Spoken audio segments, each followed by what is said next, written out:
Hello दोस्तों, नमस्कार। आज की हमारी कहानी हवस की कहानी। बेस में से सोहन को घर आया देख शुभा का माथा ठनका, यह सोच के कि तंतु विस्तृत होकर अपना असर दिखाए। इससे पहले शुभा ने स्वयं को संतुलित करते हुए सोहन पर प्रश्न दगदगाए। क्यों मुझे लगता है आज फिर तुम लगाया काम छोड़कर आ गए हो? क्यों तुम्हें एक जगह टिककर काम करना नहीं आता? बड़ी मुश्किल से तुम्हें तुम्हारा मनचाहा काम इस बार मिला था। कब तुम्हारे स्वभाव में बदलाव आएगा? बहुत हो गया, मैं थक चुकी हूँ तुम्हारी बेरोजगारी और बार बार फाकों की जिंदगी गुजारते हुए। आखिर कब तक इंसानियत और सच्चाई की नींव पर तुम हमें स्थापित करते रहोगे? शोभा की बात सुनकर पल सोहन मौन रहा, फिर आहिस्ता से अपने पास बैठाकर हौले से उसका हाथ अपने हाथों में लेकर सहलाते हुए बोले, तुम सच कह रही हो। इस बार मुझे मेरे मन अनुसार टीवी आर्टिस्ट के यहाँ मेकअप का मेन काम मिला था और मेरा सपना भी यही था कि मैं इस फील्ड में काम करके आगे बढ़ूं। पर शोभा, वहाँ का माहौल मेरे ज़मीर को गवारा नहीं कर पा रहा है।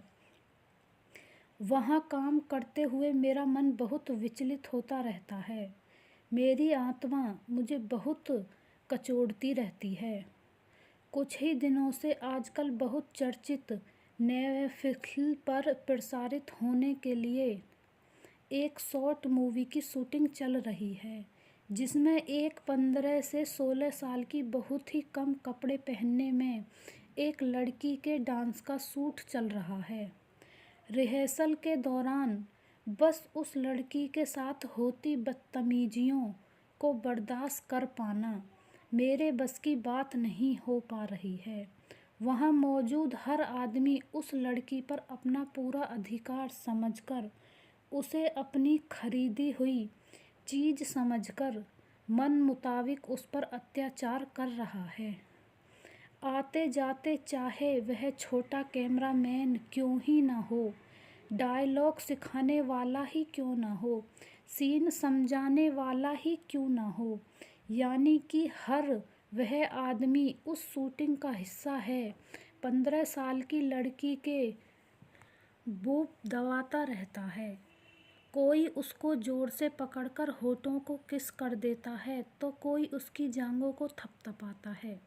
आज तो हद ही हो गई जब डायरेक्टर ने उसके मासूम लड़की को सबके सामने बेड पर पटक के उसके साथ बदतमीजी करना शुरू कर दी। तब मुझे रहा नहीं गया, मैंने डायरेक्टर को उस लड़की के ऊपर से खींचकर हटाते हुए गालियां देना शुरू किया और यह सब करने को मना किया। तो जानती हो उस आदमी ने मुझसे क्या कहा कि अबे साले, क्या तेरे में मर्दानगी नहीं है जो तू इतना गरम माल देखकर ठंडा पड़ा रहता है? तुझे किसने रोका है? तू भी कर इसके साथ मनमानी कर, मुझे क्यों रोक रहा है? अरे औरत को बनाया ही इसलिए है। मैंने उसकी बात का जवाब देना उचित नहीं समझा क्योंकि मेरी बात उसकी समझ के परे थी।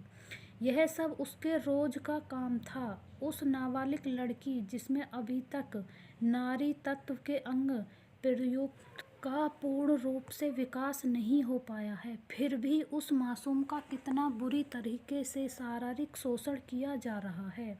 न जाने क्यों सारी दुनिया नारी के सीने में उभरते अपने बच्चों के भरण पोषण के साधन को कितनी बुरी नज़र से देखती है। पूरी दुनिया इसकी दीवानी है। मुझे यह सब सहन नहीं होता। मेकअप करते समय मैंने उस लड़की से पूछा कि इन सब की बदतमीजियों को क्यों बर्दाश्त कर रही हो? क्यों नहीं तुम इसकी हरकतों का हस्तक्षेप कर रही हो? क्योंकि तुम इन सबको यह सब करने के लिए बढ़ावा दे रही हो। उस लड़की की बात सुनकर मैं अचंकित हो गया, बर्फ़ की तरह जम गया। क्या हासिल होगा मुझे इन सब पर आवाज़ उठाकर? क्या होगा इन लोगों को मेरे मना करने पर।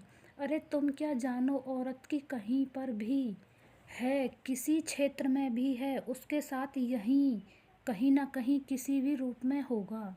शोषण होते ही रहते हैं। शादी के बाद पति भी अपनी पत्नी पर पत्नी के मन अनुसार कभी कोई हरकत नहीं करता। जब उसका जैसा दिल चाहता है पत्नी पत्नी पर अपना अधिकार जमाकर अपनी हवस पूरी करता है, तो फिर वह भी तो सब बुरा है। तो मैं कहाँ कहाँ किस बात पर ऑब्जेक्शन उठाऊं, किस किस की तिरस्कार करूं। और यह मेरे लिए फिल्म लाइन का पहला अवसर है जो मुझे काम मिला है। इस लाइन में मैं काम करने के लिए पूरी जिंदगी लोग सपने देखते देखते मर जाते हैं और सपने पूरे नहीं होते। अब मुझे कोई फ़र्क नहीं पड़ता इन सब बातों का। अगर नन्ही चिड़िया ने आसमान छूने की मन में ठान ली है तो उसे अपने आसपास उड़ते बजते बाज गिरंदों से डरना बंद करना ही पड़ेगा। मैंने बहुत कम उम्र में पुरुष प्रधान देश में पुरुष की मानसिकता, उसकी सोच, उसके आचार विचार, उसकी चाहत, उसकी कितनी उड़ान है, सब कुछ समझ लिया है। बड़े से बड़े व्यक्ति चाहे करोड़ों अरबों पति हो या बहुत ऊंचे पद पर हो, पर औरत के आगे दुम ही हिलाता है। तुम अपने काम से काम रखो, इसमें ज़्यादा सोचने की तुम्हें ज़रूरत नहीं है। सोहन की बातें सुनकर समझकर शोभा पूरी तरह निरुत्तर हो गई। नमस्कार दोस्तों, अगर हमारी कहानी अच्छी लगी है तो प्लीज़ हमारे चैनल को लाइक करें, कमेंट करें, सब्सक्राइब करें। धन्यवाद।